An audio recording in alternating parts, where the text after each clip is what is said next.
Sebelum lanjut ke cerita, bagi teman-teman yang belum subscribe, silakan subscribe sekarang juga dan aktifkan lonceng notifikasi agar teman-teman tidak ketinggalan cerita terbaru dari kami. Dan tidak usah lama-lama, langsung saja kita masuk ke ceritanya. Selamat mendengarkan. Aku berangkat berlayar dulu ya, Dek. Kamu jaga diri baik-baik di sini sama Lili. Iya, Mas. Kamu hati-hati ya. Dan juga jangan lupa selalu kabarin aku. Pasti, Dek. Saat itu, akhirnya Danang pun segera berangkat naik kapal untuk berlayar ke luar negeri. Sementara Nisa istrinya segera pulang sendiri mengemudikan mobil bersama dengan Lili anaknya. Danang bekerja sebagai pelayaran yang gajinya sangat tinggi sekali, apalagi dia ditempatkan di luar negeri. Beberapa saat kemudian, Nisa dan Lili akhirnya sampai juga di rumah. Saat itu rumahnya sepi orang karena semuanya sedang tidak di rumah. Kedua mertuanya itu sedang berada di sawah miliknya. Sementara kakak iparnya sedang berada di pasar berjualan baju di tokonya. Kakak Danang ini merupakan pengusaha baju yang sukses. Namun meskipun begitu, Fadli yang kakaknya Danang malah belum menikah. Dia masih sibuk meniti karirnya. Padahal Fadli tak kalah ganteng dengan Danang, tapi dia belum juga menikah. Padahal juga sudah mapan memiliki segalanya, namun belum juga mendapatkan jodoh. Memang Fadli ini terkenal playboy, suka ganti-ganti pasangan. Jadi dia tidak pernah menjalin hubungan dengan serius untuk menuju ke jenjang pernikahan. Dia hanya suka bermain-main saja. Hari itu hari Minggu, jadi Lili berada di rumah dan ikut untuk mengantarkan ayahnya berangkat. Lili masih berusia sekitar 6 tahun, dia cantik dan juga pintar. Sementara Nisa sebagai seorang istri, dia hanya berada di rumah menjadi ibu rumah tangga yang mengurus rumah dan anak.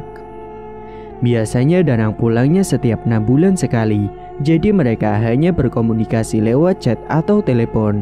Itu pun jika sinyalnya tidak ada gangguan. Siang harinya, Nisa masak untuk makan siang karena biasanya mertua dan kakak iparnya pasti pulang untuk makan siang di rumah. Sedangkan Lili seperti biasa pergi main ke rumah tetangganya dengan anak yang lain yang seumuran dengannya. Beberapa saat kemudian, kedua mertuanya pun pulang lebih dulu setelah dari sawah. Mereka langsung membersihkan tubuhnya yang penuh lumpur sawah. Kedua mertuanya tidak ikut mengantarkan Danang berangkat karena harus menggarap sawahnya. Gimana, Nis? Tadi Danang sudah berangkat? Tanya Bu Rani. Iya, Bu, sudah. Macet gak di jalan? Tidak, Bu, alhamdulillah. Syukurlah kalau begitu. Terus Lili mana? Tadi ikut kan? Di rumahnya Bu Risna, Bu, biasa main. Iya, tadi dia ikut. Setelahnya Bu Rani pun beranjak pergi ke kamar mandi untuk membersihkan dirinya. Sesaat kemudian tiba-tiba saja Fadli kakak iparnya itu pulang dari pasar. Dia langsung duduk di tempat makan karena sudah lapar sekali. Untungnya saat itu semua masakannya sudah selesai dan siap disajikan. Saat itu Fadli tersenyum ke arah Nisa, namun bukan seperti senyum yang biasanya. Memang Nisa ini sangat cantik sekali dan selama ini Fadli ternyata sangat mengagumi kecantikan yang dimiliki oleh Nisa. Mas, kenapa kau senyum gitu? Tanya Nisa. Nisa tidak sadar, dia bersikap biasa saja karena memangnya seperti saudara saja dan tidak berpikiran yang aneh-aneh. Gak apa-apa, Nis, kamu kok cantik banget sih. Apaan sih, Mas? Kemudian kedua mertuanya Nisa datang menghampiri mereka untuk makan siang bersama. Sudah pulang kau, Fat? Tanya Bu Rani. Iya, Bu, lapar. Emangnya gak beli makan di pasar apa? Males, Bu, jadi sekalian pulang aja. Gimana tokonya, Nak? Rame? Timpal Pak Bowo. Ya namanya juga dagang, kadang ramai kadang sepi, Pak. Tapi ini sepi gak kayak biasanya. Timpal Fadli. Yang sabar, Nak. Tidak selamanya akan selalu sepi, pasti nanti juga rame kok. Tiba-tiba saja terdengar suara tangisan dari Lili dari rumah tetangganya. Nisa mengenali suara tangisan anaknya itu. Itu Lili yang nangis bu kayaknya. Aku lihat dulu ya bu. Segera Nisa saat itu langsung beranjak pergi ke rumah tetangganya untuk mengecek Lili. Sesampainya di sana, ternyata Lili berantem dengan temannya gara-gara rebutan mainan. Akhirnya segera Lili dibawa pulang ke rumah yang sebelumnya sudah baikan minta maaf dengan temannya tersebut. Singkat cerita, 6 bulan kemudian, akhirnya Danang pun pulang ke rumah. Saat itu dia tidak bilang kepada Nisa karena ingin memberikan surprise. Saat itu Nisa sedang mengajari Lili belajar karena Lili sedang libur panjang. Jadi Nisa lah yang harus mengajari anaknya itu. Mereka berada di ruang tamu sekitar pukul 4 sore. Dan tiba-tiba saja ada yang datang mengucapkan salam dan mengetuk pintu rumah. Assalamualaikum. Waalaikumsalam, jawab Nisa dan Lili. Lalu Nisa pun bangkit untuk membukakan pintunya. Saat pintu rumah dibuka, betapa terkejutnya dia karena di hadapannya itu sudah ada suaminya. Mas Danang. Karena rindunya sudah tidak tertahankan, Nisa pun segera memeluk suaminya itu. Lili juga ikut menghampirinya dan ikut memeluk kedua orang tuanya. Keesokan harinya, saat sore hari, Danang mengajak Nisa dan Lili untuk pergi jalan-jalan ke mall. Memang seperti biasa, kalau baru pulang, Danang selalu mengajak keluarga kecilnya itu untuk jalan-jalan. Karena kan mereka jarang kumpul bersama untuk menghabiskan waktu. Jadi hanya waktu itulah mereka bisa berkumpul. Saat akan berangkat menuju mall, Fadli yang baru pulang berpapasan dengan mereka ketika di pasar. Kalian mau kemana? Tanya Fadli.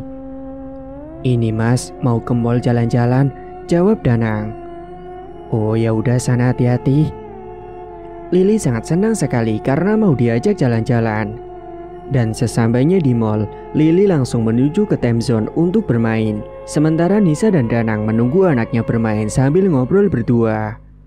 Setelah selesai main, mereka mampir ke toko baju terlebih dahulu karena Nisa ingin belanja baju. Mas, aku mau yang ini ya, bagus gak? Tanya Nisa. Iya bagus deh, ambil aja. Tapi nggak usah deh mas, mending uangnya disimpan aja. Udah nggak apa-apa, uang simpanan udah ada sendiri kok. Oh, ya udah makasih ya mas. Nisa pun senang sekali karena dibahagiakan oleh suaminya. Apa yang dia inginkan selalu dituruti. Kali ini Danang berada di rumahnya hanya seminggu saja. Karena sudah langsung dapat panggilan untuk berangkat dan mau tidak mau mereka harus LDRan lagi untuk 6 bulan ke depan. Seminggu kemudian, Dek, 2 hari lagi aku harus berangkat. Loh kok cepet banget mas? Kamu kan baru pulang beberapa hari. Iya dek, soalnya tadi aku dapat panggilan disuruh berangkat lagi. Oh, ya sudah kalau gitu, aku siapin pakaian kamu ya mas. Iya dek. Sore itu Nisa langsung mengemasi barang-barang milik Danang ke dalam kopernya. Sesaat kemudian Lili tiba-tiba datang masuk ke dalam kamar setelah pulang main dari rumah tetangga. Loh, ibu mau kemana? Tanya Lili. Gak kemana-mana nak. Tapi itu kok bajunya dimasukin ke dalam koper? Ini baju ayah kamu. Ayah mau berangkat lagi nak. Ya, ayah kok cepet banget sih berangkatnya, jawab Lili dengan menekuk wajahnya karena sedih akan ditinggal ayahnya lagi. Udah, kamu jangan sedih ya nak. Ayah kan kerja buat kamu juga. Kan kamu nanti bisa main lagi waktu ayah pulang, timpal Danang. Kemudian Danang memeluk tubuh Lili dan saat itulah Lili menangis karena sedih akan berpisah dengan ayahnya lagi selama 6 bulan ke depan. Akhirnya waktu pun tiba. Setelah 2 hari kemudian, Danang pun akan berangkat lagi untuk berlayar. Kali ini yang mengantarkan Nisa saja karena Lili masih sekolah.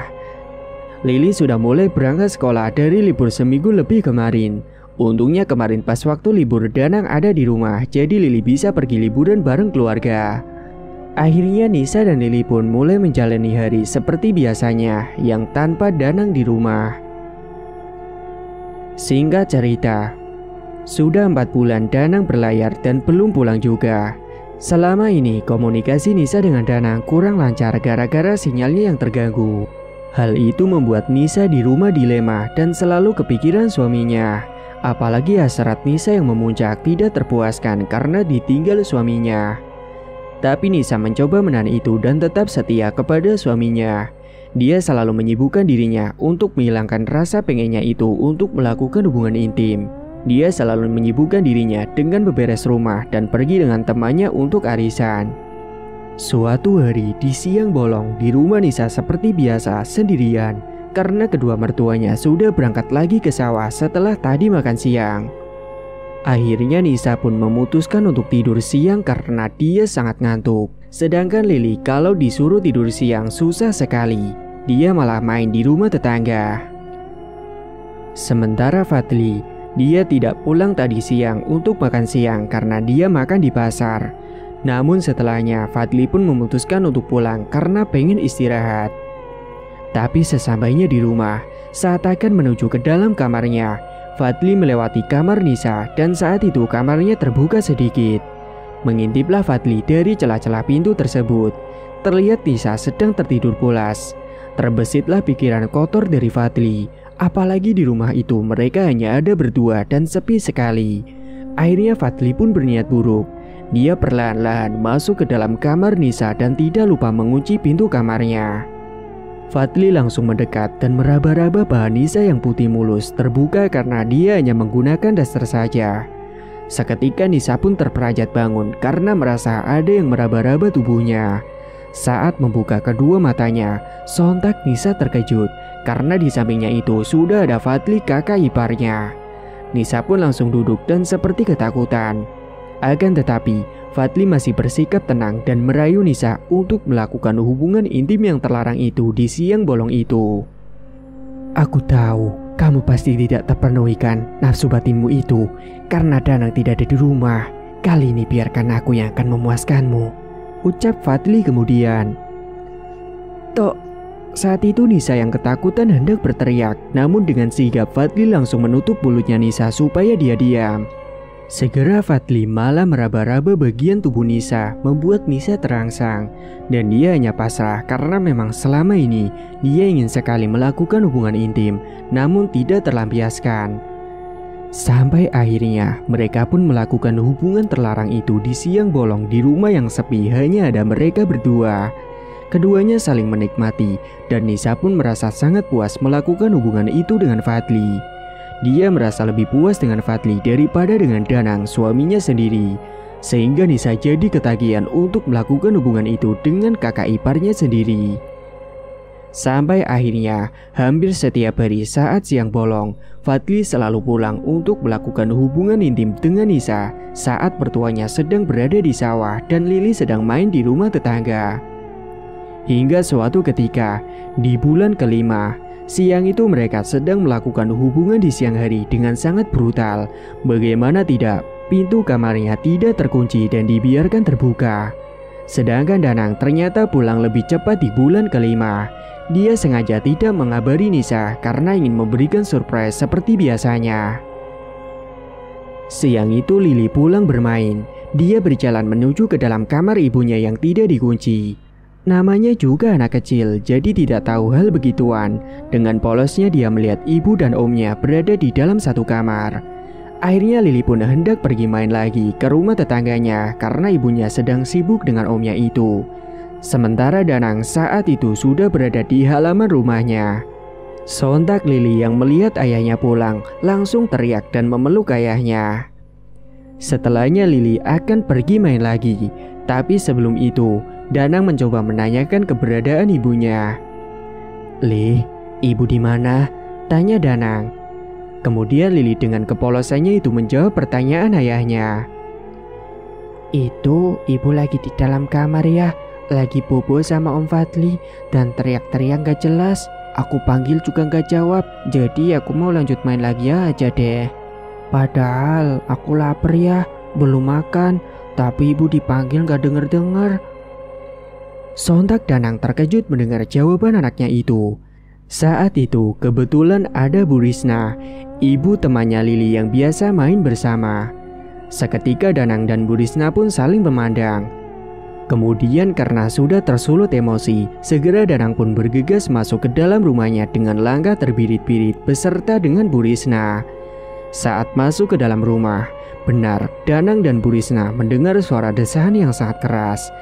Sesampainya di depan kamar, Danang langsung mendobrak pintu karena emosi yang sudah memuncak. Apa-apaan ini?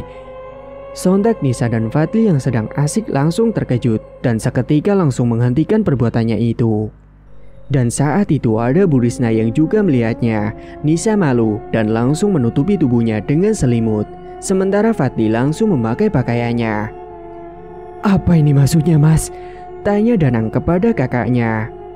Tega kalian mengkhianatiku, sangat menjijikan. Dan karena sudah sangat emosi, Danang pun langsung memukul Fadli sampai akhirnya terjadilah perkelahian.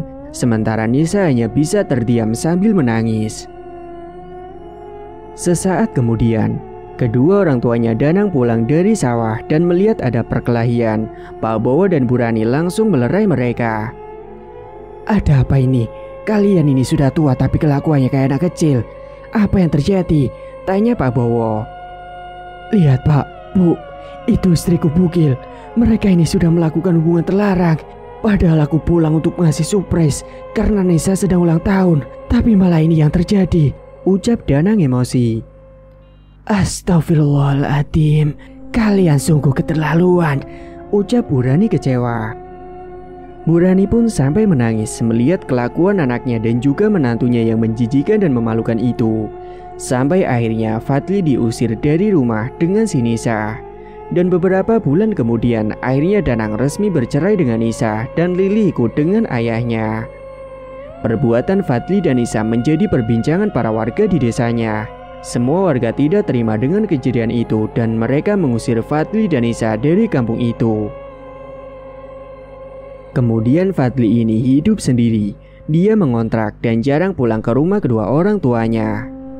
Sekarang Danang akhirnya memilih untuk berhenti berlayar lagi karena dia akan menjaga Lili. Dia akhirnya membeli sawah di desanya untuk penghasilan nantinya.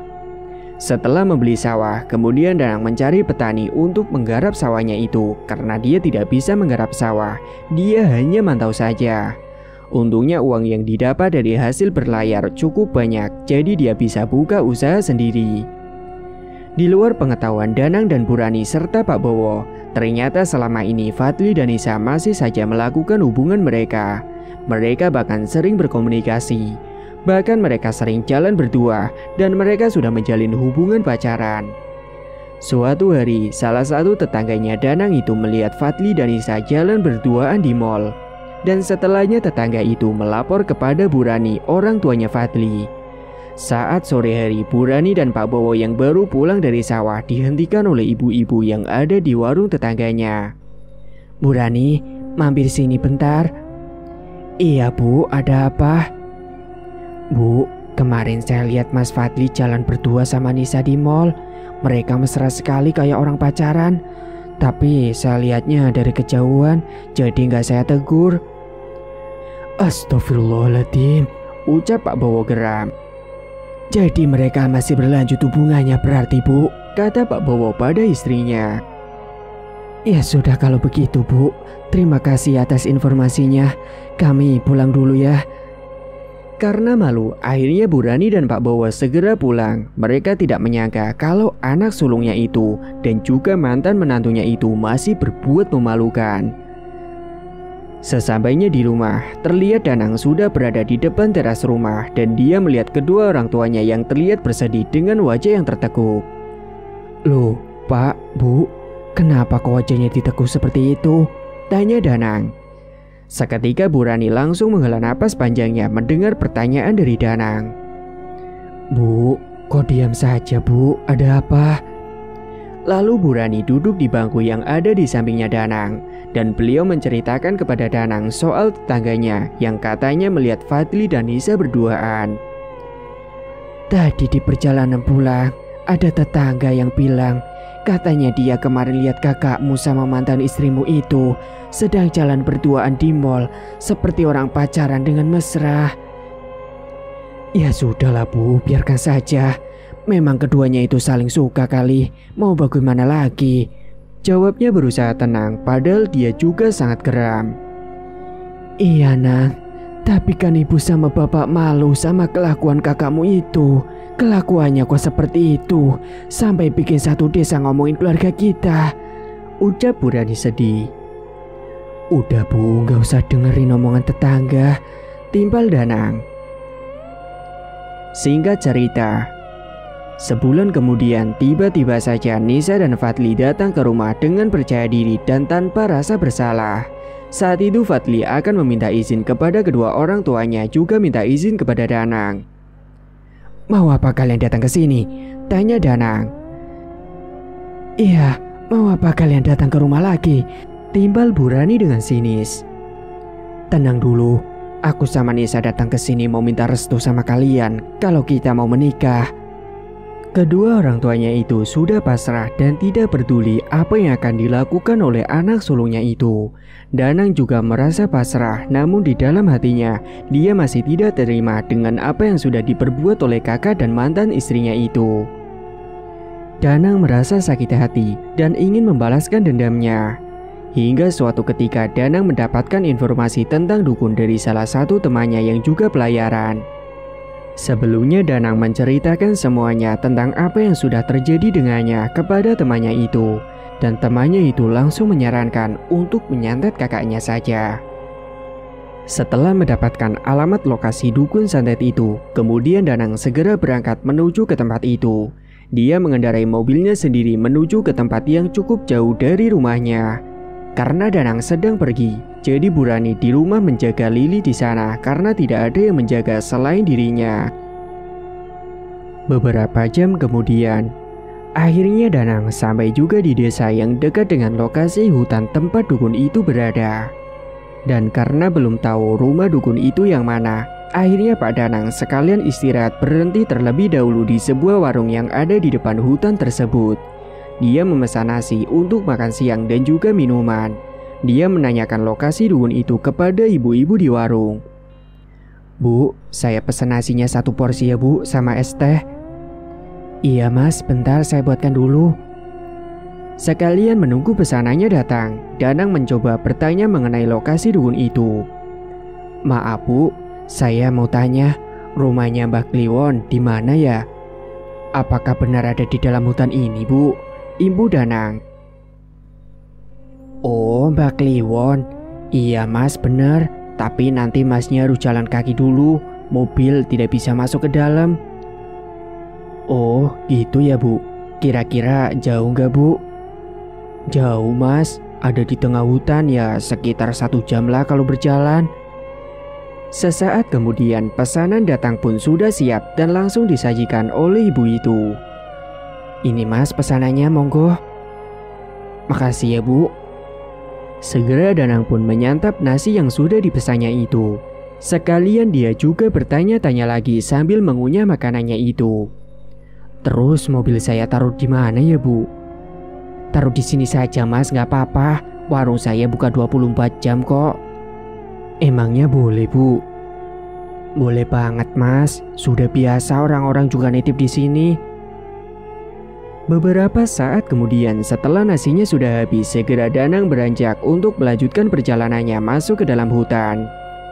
Dia berjalan kaki melewati jalan setapak rerumputan. Dia sendirian di sana. Untungnya hari masih siang, hampir menjelang sore, jadi tidak begitu takut. Di perjalanan menuju ke rumahnya Mbah Kliwon, Danang mendapat beberapa gangguan yang membuatnya merinding, padahal itu masih siang bolong. Terdengar suara langkah kaki di belakang tubuhnya, seperti ada orang yang berjalan di belakangnya. Akan tetapi setelah Danang menoleh ke belakang, ternyata di belakang tubuhnya itu tidak ada siapapun. Sontak dia langsung mempercepat langkah kakinya karena merinding. Sesaat kemudian, tiba-tiba Danang mendengar ada suara harimau buas yang mengaum di dalam hutan. Itu juga membuatnya takut karena takut dikejar sosok harimau tersebut. Tapi untungnya harimau itu tidak menampakkan wujudnya di hadapan Danang secara langsung. Dan entah itu emang benar-benar harimau atau harimau jadi-jadian. Karena lelah berjalan jauh, akhirnya Danang pun memilih untuk duduk terlebih dahulu istirahat sejenak di bawah pohon besar. Dia minum air putih yang sudah dibeli tadi di warung. saat sedang duduk sambil memandangi langit dan tumbuhan yang ada di dalam hutan itu. Terlihat burung berterbangan dengan lihai dan diiringi suara yang sangat merdu. Bahkan terdengar suara serangga hutan yang saling bersahutan. Tiba-tiba saja Danang mendengar ada suara yang membuat Danang merinding, yaitu suara geraman di belakang tubuhnya. Karena penasaran, dia pun langsung menoleh ke belakang. Namun ternyata tidak ada apapun. Setelahnya Danang pun melanjutkan kembali perjalanannya untuk menuju ke rumahnya Mbah Kliwon. Beberapa saat kemudian, akhirnya dia sampai juga di tengah hutan dan terlihatlah sebuah rumah bambu yang berdiri sendirian di tengah hutan itu. Dia segera menyambangi rumah itu dan dia yakin kalau itu adalah rumah Mbah Kliwon. Permisi.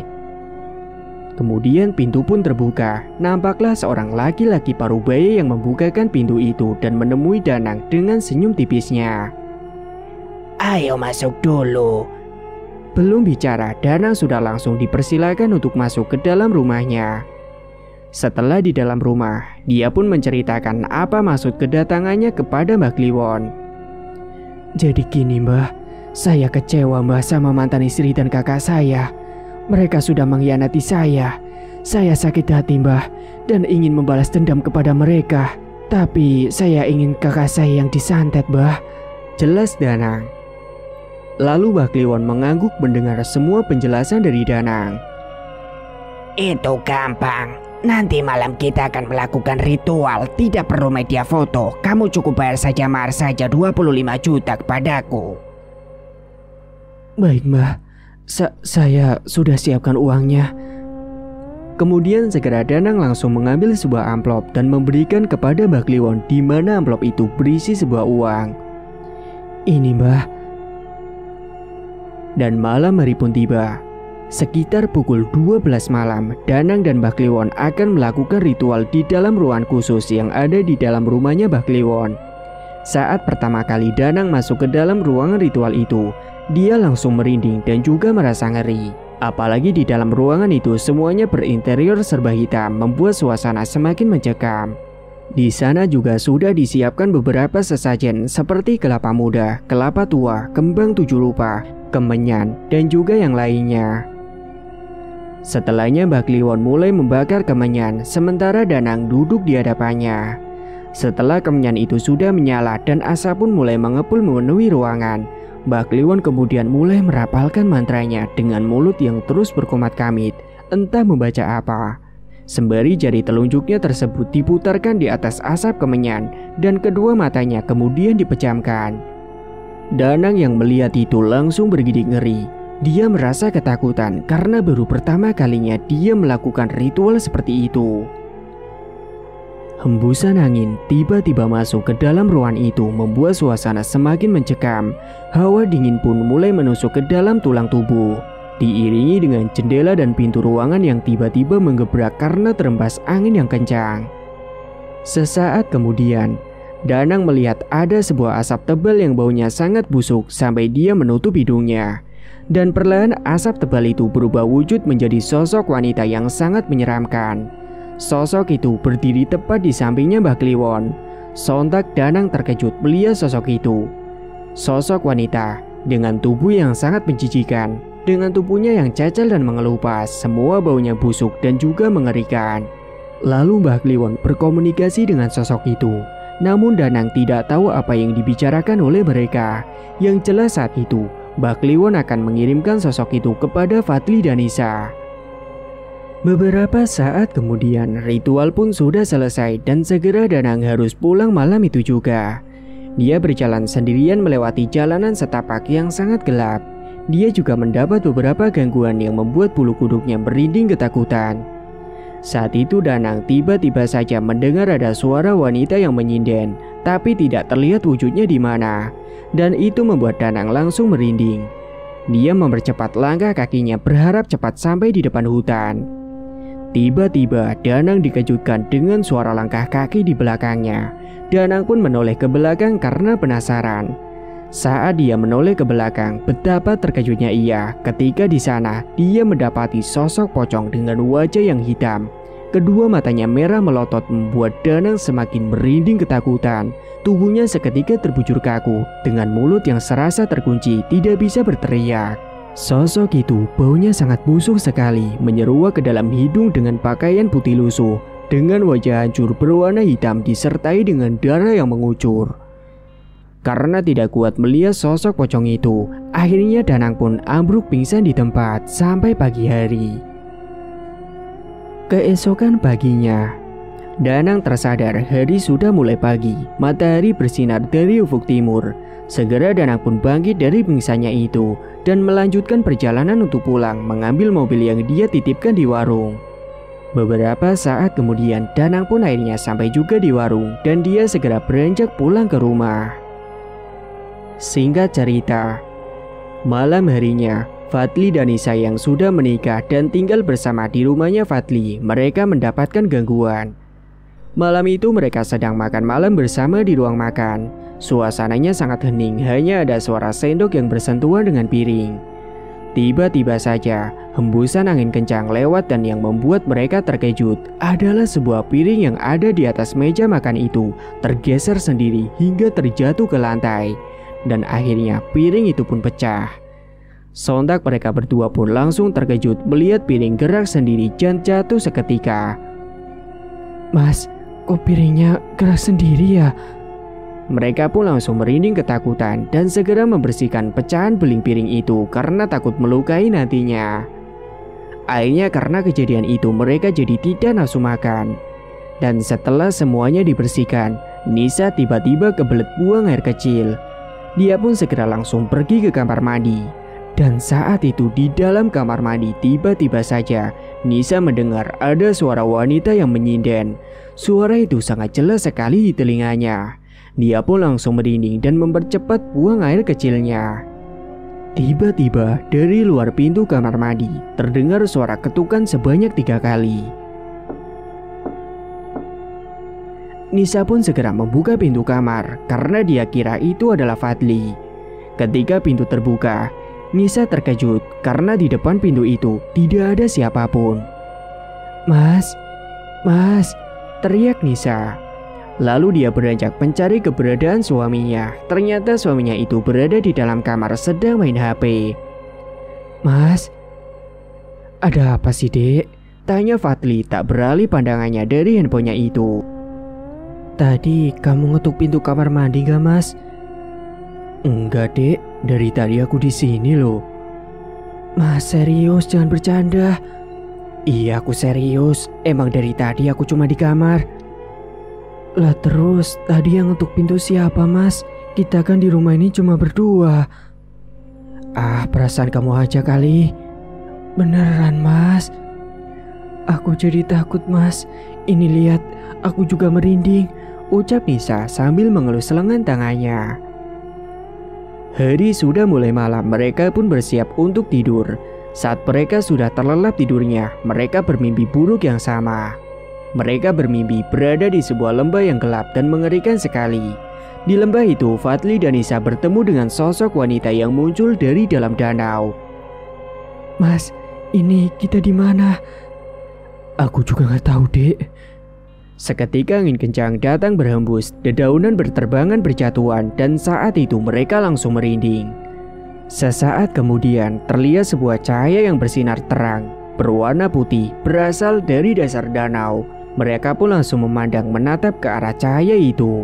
Dan perlahan kemudian dari cahaya itu tiba-tiba muncul sosok wanita dengan tubuhnya yang cecil dan mengelupas penuh dengan belatung. Wajahnya hancur, rambutnya panjang, dan kedua matanya menatap ke arah mereka. Sosok wanita itu kemudian terbang menghampiri Nisa dan Fadli yang berada di tepi danau. Mereka langsung gemetaran, tubuhnya kaku, tidak bisa digerakkan. Bahkan mulut pun serasa terkunci, tidak bisa berucap apapun. Bahkan jikalau mereka bisa berteriak, tidak ada yang akan mendengar karena mereka hanya ada berdua di lembah itu. Sesaat kemudian, sosok itu menarik paksa tubuh mereka dan menjeburkannya ke dalam danau. Seketika mereka langsung terkejut dan terbangun dari tidurnya. Napas mereka tidak beraturan, jantungnya berdebar sangat kencang sekali. Mereka pun terduduk untuk mengatur napasnya yang masih terasa tidak beraturan. Bahkan keringat pun membasahi baju yang dikenakan mereka. "Kamu kenapa, Dek? Mimpi buruk juga?" tanya Fadli. "Iya, Mas. Tadi aku mimpi ada di lembah sama kamu, terus ditarik sama sosok wanita yang tubuhnya cecel. Banyak pelatuhnya, Mas," jelas Nisa. "Loh, kok sama, Dek? Aku juga mimpi kayak gitu." Sesaat kemudian, saat mereka sedang bercerita, tiba-tiba saja tubuh mereka terasa sangat gatal-gatal semua dan sampai digaruk-garuk. Dan mereka langsung berebutan pergi ke kamar mandi untuk mandi karena tidak kuat dengan rasa gatal yang ada pada tubuh mereka. Keesokan harinya, Nisa dan Fadli masih terus merasakan gatal yang sangat teramat dan digaruk terus-menerus sampai bercacal-cacal. Pagi itu akhirnya Fadli tidak berangkat ke pasar karena gatalnya sangat mengganggu aktivitasnya tersebut. Bahkan Nisa juga malas untuk melakukan beres-beres di rumah. Akhirnya mereka pun pergi ke dokter untuk periksa gatal-gatalnya itu. Dan sesampainya di dokter, mereka langsung diperiksa satu persatu. Setelah diperiksa, mereka diberikan salep dan obat dan segera pulang ke rumah. Beberapa hari kemudian, rasa gatal yang ada pada tubuhnya Nisa dan Fadli itu masih terus terasa sangat gatal dan bahkan setiap malam mereka selalu mendapatkan gangguan. "Mas, ini gimana sih? Kok masih gatal-gatal saja ya?" "Sama, Dek, aku juga masih gatal banget. Gak mempan sama sekali obat dan salep dari dokter. Kalau gitu besok kita periksa lagi ya ke dokter lain." Malam itu mereka yang sedang menonton televisi tiba-tiba saja dikejutkan dengan televisi yang tiba-tiba mati sendiri. Padahal lampu di rumah menyala semua.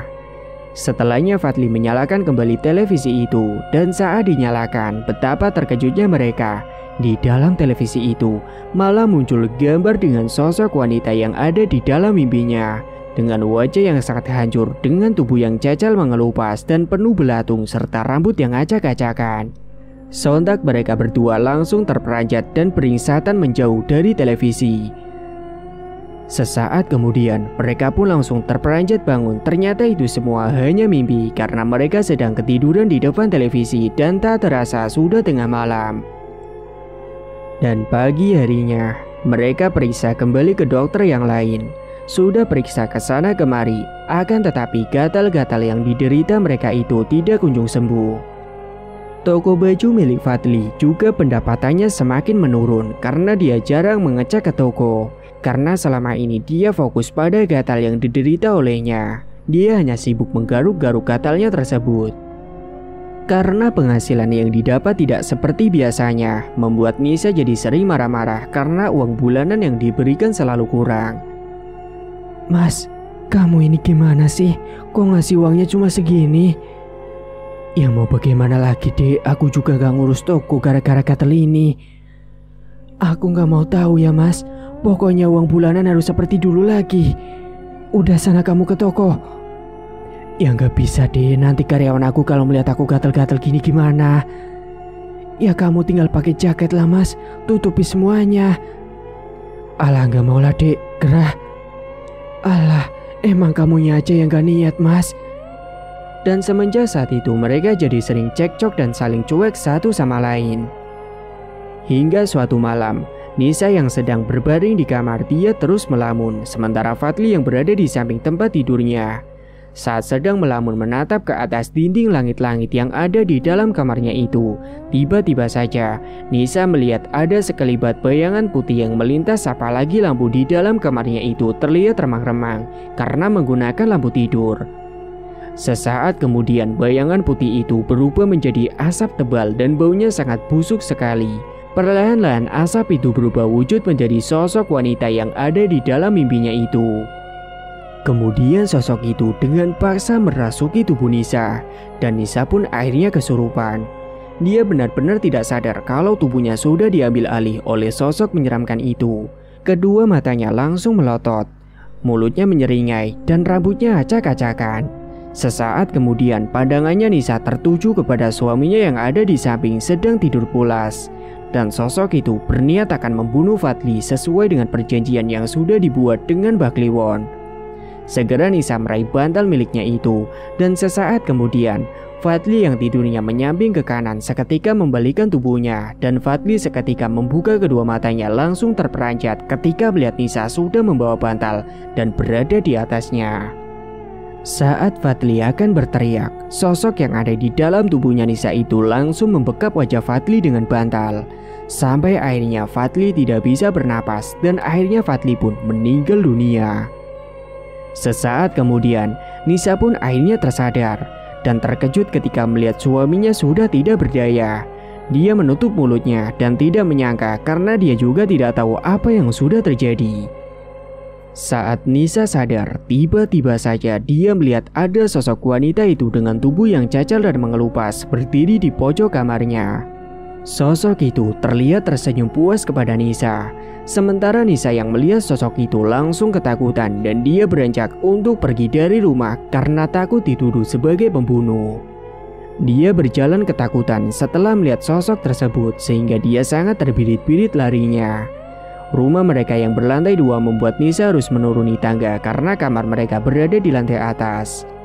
Saat sedang menuruni tangga, Nisa yang ketakutan, dia selalu menoleh ke belakang, takut sosok itu mengejarnya. Akhirnya dia pun tidak fokus, hingga pada akhirnya Nisa pun terpeleset di tangga itu.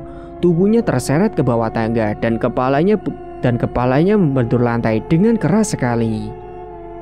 Kepalanya bocor sampai mengeluarkan banyak darah hingga berceceran di lantai. Awalnya Nisa masih sadar, namun dia lemas sekali tubuhnya. Wajahnya pun langsung memucat. Bagaimana tidak, dia menghabiskan banyak darah yang keluar dari dalam kepalanya. Hingga akhirnya beberapa saat kemudian, Nisa pun akhirnya menyusul meninggal dunia. Keesokan paginya, Bu Rani dan Pak Bowo tidak berangkat ke sawah karena mereka berniat untuk pergi ke rumahnya Fadli dan Nisa. Meskipun awalnya kedua orang tuanya Fadli itu tidak merestui dan membenci mereka, akan tetapi keduanya tetap datang ke rumah Fadli dan Nisa untuk menjenguk. Sesaat kemudian mereka pun akhirnya sampai juga di rumah Fadli dan Nisa.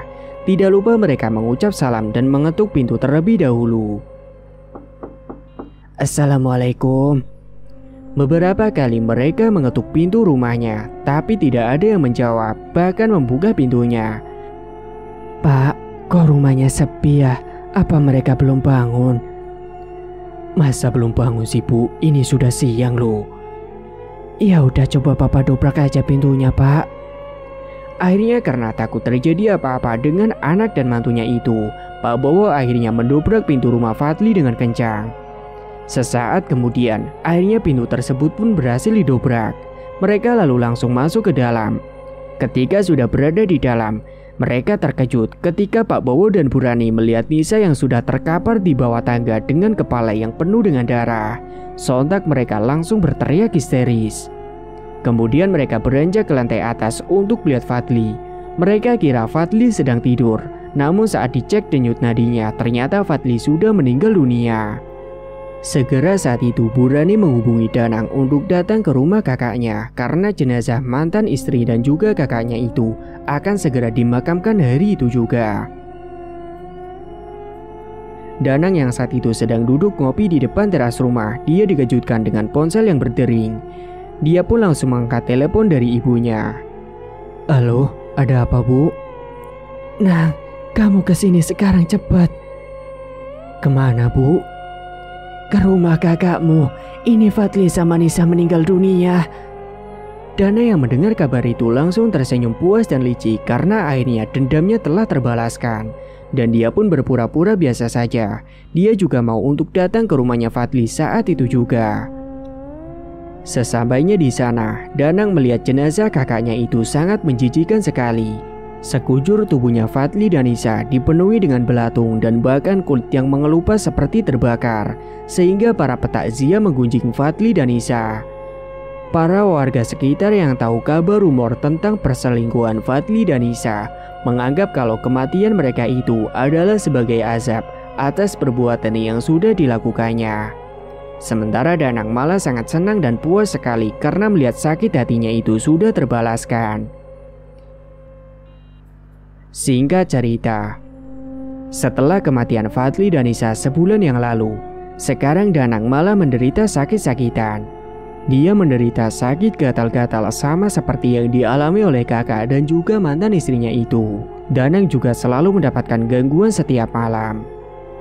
Dan waktu itu Danang sudah diperiksa kemana-mana, akan tetapi sakitnya itu masih tetap tidak kunjung sembuh, membuat dirinya semakin frustasi. Suatu malam, Danang yang sedang berada di dalam kamarnya hendak tidur. Tiba-tiba saja dia melihat ada sekelibat bayangan hitam yang melintas. Sontak dia pun terperanjat melihat bayangan hitam itu, disertai dengan hembusan angin yang membuat bulu kuduk merinding. Sesaat kemudian, Danang dikejutkan dengan suara lirih wanita yang memanggil namanya. Danang, Danang. Segera ia pun mengedarkan pandangannya ke sekeliling kamar mencari keberadaan sosok tersebut. Sesaat kemudian, Danang dikejutkan dengan sosok wanita dengan tubuh yang cacal dan mengelupas. Sekujur tubuhnya itu dipenuhi belatung dan berdiri tepat di pojok kamarnya. Sontak dia langsung terperanjat melihat sosok itu. Hingga akhirnya Danang pun berteriak ketakutan. Kedua orang tuanya yang belum tidur sedang nonton televisi mendengar teriakan dari Danang. Pergi. Ada apa, Nang? Kenapa kamu teriak-teriak? Timpal ibunya yang menghampiri ke kamarnya. Iya nak, kamu kenapa kok ketakutan gitu? Timpal Pak Bowo.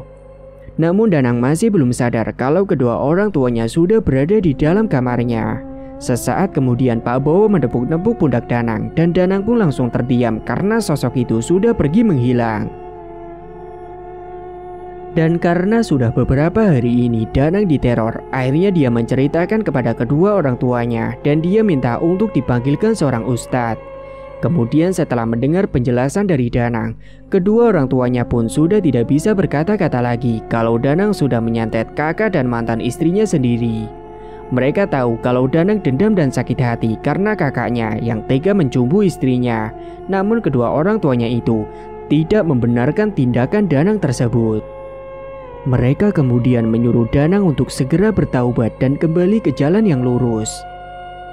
Keesokan harinya, kedua orang tuanya memanggilkan Ustadz Basori untuk mengusir sosok wanita itu dari hidup Danang. Bahkan Danang pun akan diruqyah. Saat sedang diruqyah, Danang meronta-ronta kepanasan. Suasana di dalam rumahnya pun sangat mencekam. Ustadz Basori terus membacakan doa-doa ayat suci Al-Quran. Dan sampai pada akhirnya, ruqyah pun selesai. Dan Danang diberikan air putih yang sudah didoakan oleh Ustadz Basori. Setelahnya Danang menceritakan kepada Ustadz Basori dan beliau menyuruh Danang untuk bertaubat nasuha. Dan semua aib Danang itu hanya diketahui oleh kedua orang tuanya saja serta Ustadz Basori. Ustadz Basori membantu menyembuhkan Danang dan membimbingnya supaya bertaubat nasuha.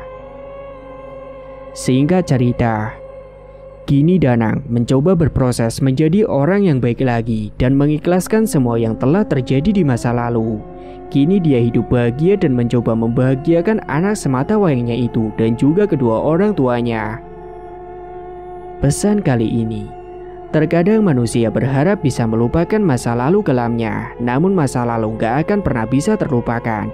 Karena semua itu hanya tentang bagaimana cara kita menyikapinya dan juga mengikhlaskannya tanpa melupakan atau menghilangkan, dan menjadikan semua itu sebagai sebuah pelajaran kehidupan.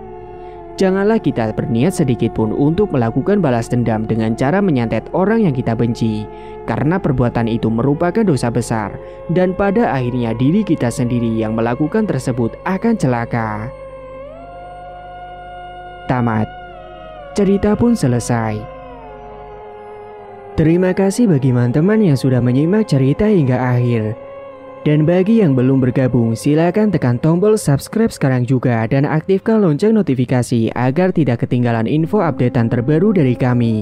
Sekian dulu dari Mang Ripan, terima kasih sudah menyimak. Wassalamualaikum warahmatullahi wabarakatuh.